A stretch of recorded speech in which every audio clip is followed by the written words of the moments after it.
Man, being a part of the planning community, I know there's a lot going on. There's so many different tools that you can use to make your planner functional or decorative. Today, we're going to get into what exactly you need, what are the essentials. So, if that sounds interesting to you, stay tuned.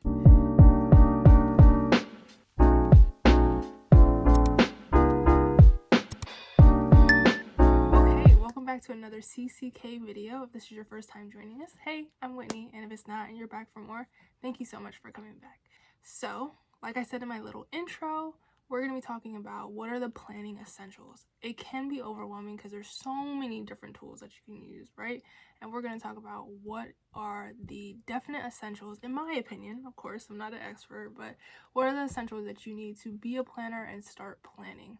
So, let's get into it. Okay, you'll probably notice I'm doing a voiceover now.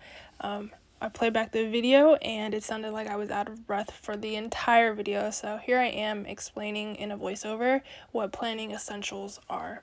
So first things first, you're going to need something to write on. And notice I said something to write on and not necessarily a planner.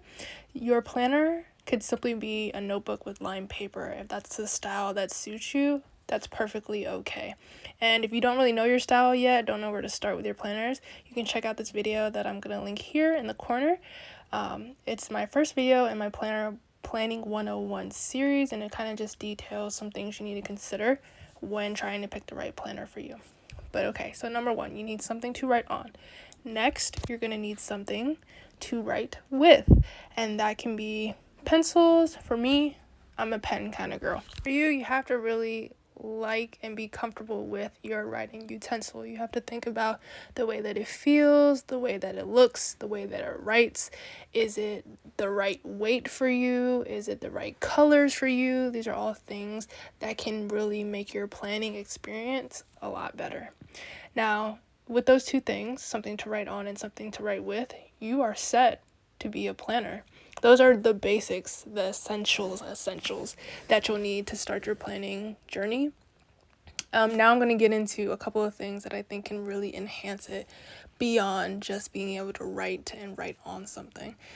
So I'm showing you one of my favorite pens to write with. It's a Schneider Slider Basic XB pen. The pack that I got came in like red, lime green, pink, blue, and black. And this pen writes like butter. It is so smooth, and it's a 1.0 weighted pen. So it's kind of thick, but again, it's a really, really smooth pen. Another pen that I use is the Frixon erasable pens because, and I'll get into it a little bit later, I make a lot of mistakes when I write. So having erasable pens are vital in my planner tools. Okay, the next planner tool I'm going to mention are my mild liners. And I love these because they pretty much can act as highlighters. You can use them to highlight your headers, to highlight any important words, anything you need to be reminded of. And they also can just be used to add a pop of color to your pages. You could border boxes or lines or the whole page itself. Mild liners are a really easy way to just kind of change the whole vibe of your planner page. So definitely an essential. Next up, these are stickies, which I actually have available in my shop. Sticky pads are super essential because if you do pre-planning, these are really helpful. You can write things down, move them around in your planner, or if you have things that you don't know are permanent yet, sticky notes of any size can be very helpful when you don't want to commit something permanently. But in the off chance that you do, because you know it happens all the time, this is also the next resource that I think is so important to have because I think faster than I can actually write. So a lot of times I misspell words or I forget whole words in sentences when I'm writing. So whiteout definitely comes in handy. And sometimes when my mistakes are really small and I don't want to cover it up with this big fat piece of tape, I actually use this white gel pen, which I got these off of Amazon. It's from the brand Panda Fly. This is really good for just marking up smaller mistakes and whiting it out that way. They also have whiteout pens. I never really liked those, But these gel pens are cool too, because the pack that I got them in actually come in white, silver, and gold in the pack. So if you like metallic colors, that's an option for you as well. Of course, my planner essentials video would not be complete without washi, because in every plan with me, I want to say, I have used washi, except for maybe the March one that I just did, but I'm pretty sure every plan with me before then, I have used washi in some way, because they're just so easy to be decorative with. So obviously here I have my different sizes. I'm not going to lie to you and tell you that I know what these sizes are. We have thick to skinny. Obviously washi come in different sizes depending on where you're going to put them or what you need them for.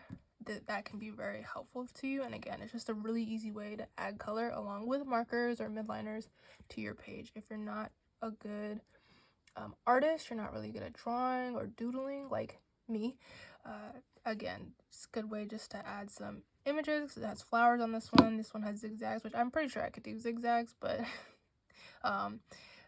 just an easy way to add some decoration to your page. And of course, being a sticker shop owner, the last piece that I'm going to add is stickers. Stickers are also a really easy way to make your planner decorative but also functional. So I think functional stickers are a really good and safe place to start if you don't really know how you should be using stickers. These are definitely easy, especially if you're using a vertical style layout for your planner. Really easy to start decorating with these. And then we have actual deco.